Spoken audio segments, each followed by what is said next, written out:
여러분 안녕하십니까? 2021년 11월 13일 오늘도 우리에게 주시는 하나님의 말씀을 함께 나누겠습니다. 욥기 23장 1절로 17절인데 제가 8절부터 12절까지 봉독하겠습니다. 그런데 내가 앞으로 가도 그가 아니 계시고 뒤로 가도 보이지 아니하며 그가 왼쪽에서 일하시나 내가 만날 수 없고 그가 오른쪽으로 돌이키시나 배울 수 없구나. 그러나 내가 가는 길을 그가 아시나니 그가 나를 단련하신 후에는 내가 정금같이 되어 나오리라. 내 발이 그의 걸음을 바로 따랐으며 내가 그의 길을 지켜 치우치지 아니하였고 내가 그의 입술에 명령을 어기지 아니하고 정한 음식보다 그의 입의 말씀을 귀히 여겼도다. 아멘. 여러분 지난 일주일 이 날씨가 좀 매우 차가워서 정말 쌀쌀한 가을 날씨였습니다. 그런데요, 지나다니다가 이렇게 노랗게 피어있는 국화꽃들을 많이 봤는데요, 오히려 이렇게 싸늘하고 그 추운 가을 기온 속에서 더 활짝 피어나서 꽃을 피우고 있는 이 국화꽃들을 바라보면서 그런 생각을 했어요. 그래, 성도는 이 세상의 차가운 풍파 속에서도 쓰러지지 않고 오히려 아름다운 신앙의 꽃을 피우는 하나님의 자녀들이라는 생각을 해보게 되었습니다. 우리가 지금 욥기를 통해서 지금 고난의 아주 그 극심한 과정을 통과하고 있는 욥을 보면서 많은 것들을 지금 배우고 있습니다. 오늘 말씀은요, 특별히 23장 10절 말씀에 제가 주목했는데요. 욥이 그 고통 가운데서 하나님을 말할 수 없는 안타까움 속에서 이렇게 고백했어요.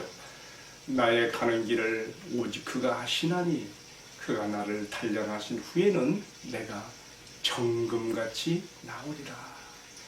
개역 개정에서는 순금같이 나오리라. 순도 100%의 금 같은 믿음으로 신앙으로 나온다는 뜻이지요. 우리가 지금 본문 말씀 배경을 보십시다. 앞선 말씀 22장에서요, 엘리바스는 욥을 훈계하는 정말 너무나 내용이 참 좋고 매끄러운 그러한 훈계의 말씀을 그가 전했습니다.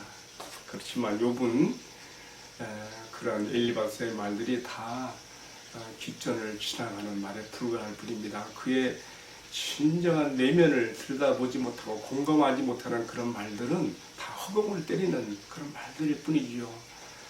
사랑이 없으면 같이 아픔에 동참하는 공감하는 마음이 없이 하는 말들은 무익한 것이라는 것을 보게 되는데, 이제 욥은 그러한 친구들의 말을 뒤로하고 자신의 문제를 오직 하나님께로만 가지고 가서 하나님 앞에서 털어놓으며 하나님 앞에서 해결받으려고 하는 그러한 자기 독백으로 들어갑니다. 오늘 말씀이 잘 보여주고 있습니다. 그런데요, 오늘 말씀에서 보게 되면 욥이 매우 답답한 것이 하나 있어요. 이게 뭐냐면요, 자기의 고난이 어디로부터 온 것인가, 이 의미가 무엇인가. 그 세 친구들이 뭐 아무리 많은 말을 했지만은 다 비켜가는 얘기들이고요. 정말 욥은 자신의 이 고난의 의미를 알고 싶은 거예요. 하나님께서 정말 여기에 대해서 말씀해 주기를 바라는 거예요. 자신이 이 문제를 하나님 앞에 가지고 나가서 충분히 변론할 기회를 가지며 하나님의 판결을 받고 싶은 것이죠. 마치 재판정으로 문제를 가져가서 판결을 받는 것처럼 그렇게 하고 싶었어요. 그런데 답답한 것이죠. 안 돼요. 그래서 뭐라고 고백했습니까? 8절에 나오지요.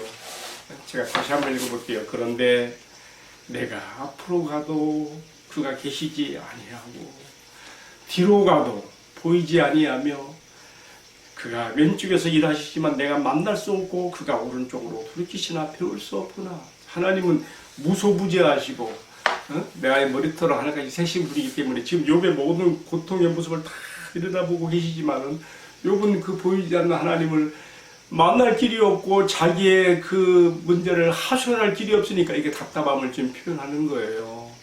여러분, 이럴 때 어떻게 해야 됩니까?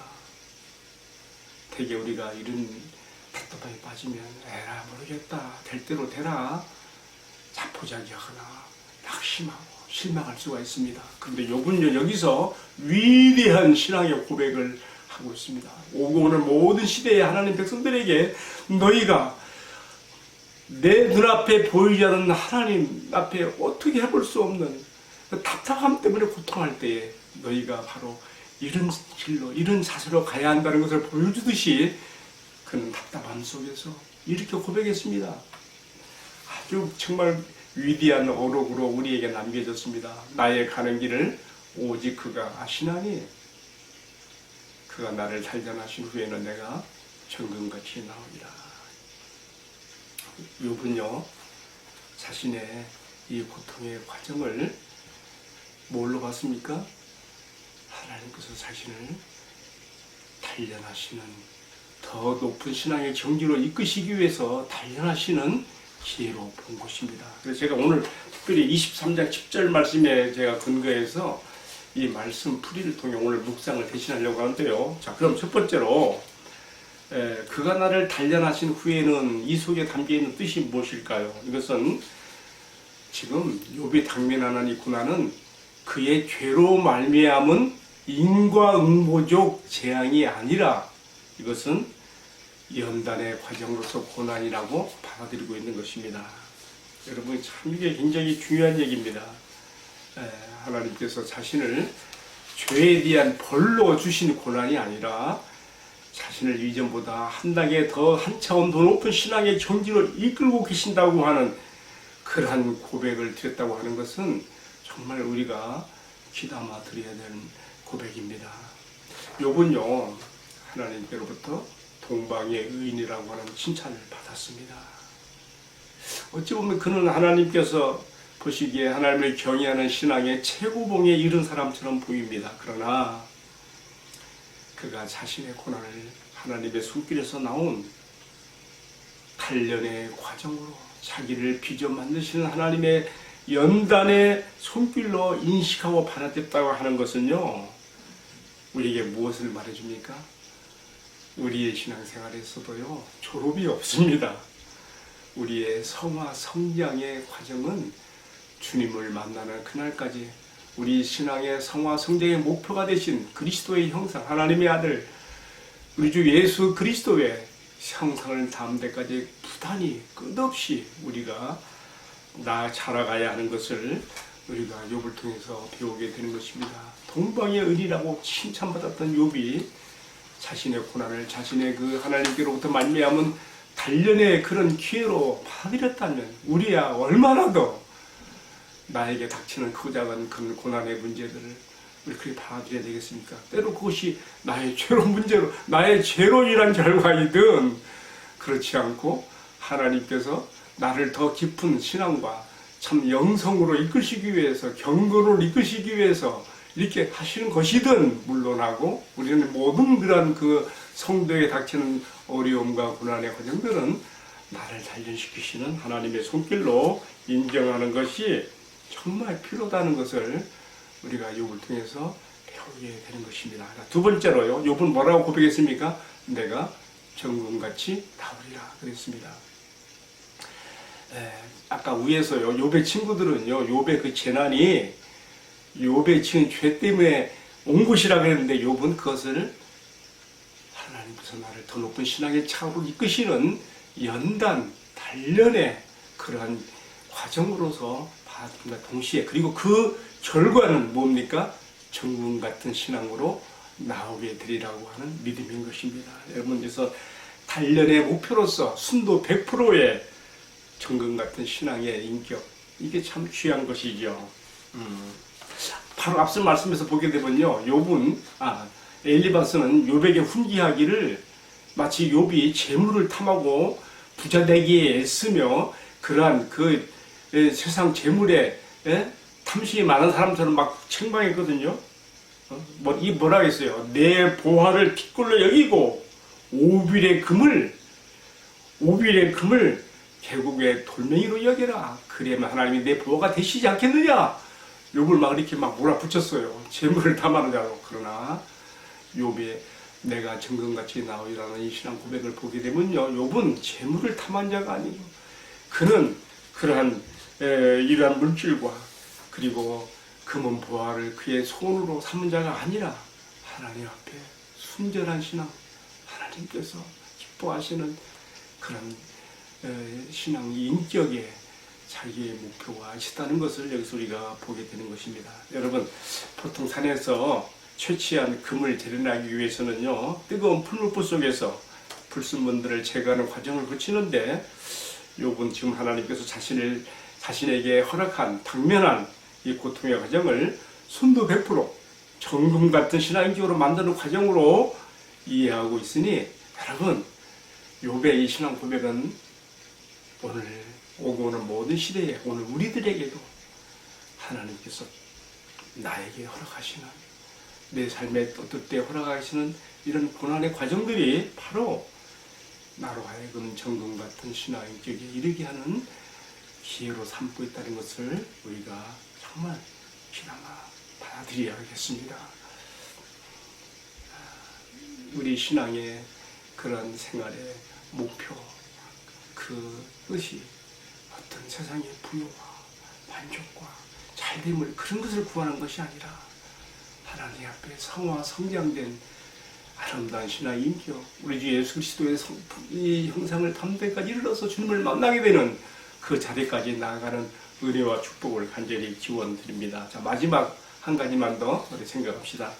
자, 욥은요, 이처럼 하나님께서 자기가 허락하신 이 단련의 기간이 자신을 정금 같은 신앙으로 나오게 하는 그 뜻을, 의미를 부여했습니다. 그렇다면 이 정금 같은 신앙의 그러한 모습은 어떤 모습으로 나올 수 있는가? 제가 오늘 23장 12절에서 연결시켰습니다. 내가 일정한 음식보다 그 입의 말씀을 더 귀하게 여겼도다. 아멘. 여러분, 우리가 이런 자리까지 정말 가야 됩니다. 미국의 유명한 심리학자 에브라함 메슬로우는요, 인간의 5대 욕구에 대해서 말한 적이 있습니다. 인간 욕구의 5단계 이론이 있는데, 그 첫 번째가 뭐냐면요, 생리적인 욕구예요. 먹고 마시고 자고 이런 생리적인 욕구. 두 번째가요, 안전해지려고 하는 욕구. 세 번째는 사랑과 소속의 욕구고, 네 번째는요, 자기가 존경받고 싶어 존경받으려는 욕구. 마지막 다섯 번째는 성취의 욕구예요. 언제 한번 여러분 찾아보십시오. 어떤 이 5대 욕구 가운데 가장 기초가 뭐라고요? 생리적 욕구란 말이죠. 그 생리적 욕구 가운데서도 가장 또 우선적인 것이 뭐냐면은 먹는 문제예요. 먹는 문제. 어린아이가 태어나면 가장 먼저 엄마의 젖을 찾는 거죠.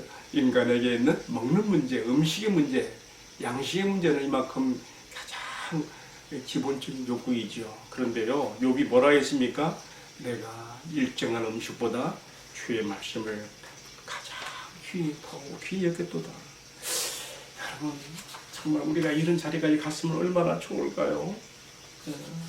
예수님도요, 요한복음 4장에서 보게 되면요, 수가성 우물가에 사마리아 여인을 전도하러 가셨지 않습니까? 참 그 부분 놀라워요. 그 가련한 버려진 한 여인을 위해서 그 멀고 먼 또 그 사마리아 길을 통과해서 거기 갔단 말이죠. 한 영혼의 가치가 얼마나 소중한가 주님이 보여주신 것이죠. 그 주님께서 그 여인에게 전도했어요. 제자들이 먹을 것을 사러 동네로 들어간 동안에 그 여인에게 전도했습니다. 그리고 이제 여인이 예수님과 그 대화 가운데, 이분이 메시아구나. 바로 나 같은 천한 것에게 이 세상에 오실 메시아, 이스라엘이 기다려온 그리스도가 나 같은 곳을 찾아오셨다니 너무 감격해서 물동이를 버려두고 수가성 동네로 막 뛰어들어갔죠. 사람들에게 이 사실을 알리기 위해서. 근데 그 사이에 제자들이 음식을 잡고 돌아왔습니다. 그때 예수님이 뭐라 그랬어요? 나에게는 너희가 알지 못하는 양식이 있느니라. 제자들이 누가 뭐 갖다 드렸는가? 예수님이 뭐라 그랬어요? 요한복음 4장 34절에 말했습니다. 나의 양식은 나를 보내신 이의 뜻을 행하며 그의 일을 온전히 이루는 것이니라. 자, 예수님의 가장 기본적인 욕구, 생리적인 욕구보다 더 우선하여 가장 앞섰던 욕구가 뭐라 했어요? 나의 양식은 아버지의 뜻을 이루며 그의 일을 온전히 행하는 것이라. 아멘. 자, 욥이요, 내가 일정하는 음식보다 주의 말씀을 더 귀히 여겼다 하는 그런 신앙 고백이나 예수님께서 나의 양식은 아버지의 뜻을 이루는 것이라고 하는, 우리가 이런 것들을 보면서 기도 제목을 삼게 되는 것이죠. 주님, 나의 신앙의 성장과 성화의 그 수준이 바로 주의 말씀을 일정한 음식보다 더 귀중하게 여기는 데까지 가게 하시고, 주의 말씀, 주님의 의지와 뜻이다면 주의 말씀을 내가 순종하고 사랑하고 따르는 것에 있어서 내가 음식을 먹는 그 욕구 이상으로 더 귀하게 여길 수 있는 자리에 이르게 하옵소서. 그런 기도를 이 아침에 드리게 됩니다. 여러분, 우리 같이 한번 기도합시다. 사랑하시는 주님, 때로 육적인 욕구가 너무 강해서 성령을 따르는 데에 민감하지 못한 나의 모습을 보며 너는 너무 많이 실망할 때가 있었습니다.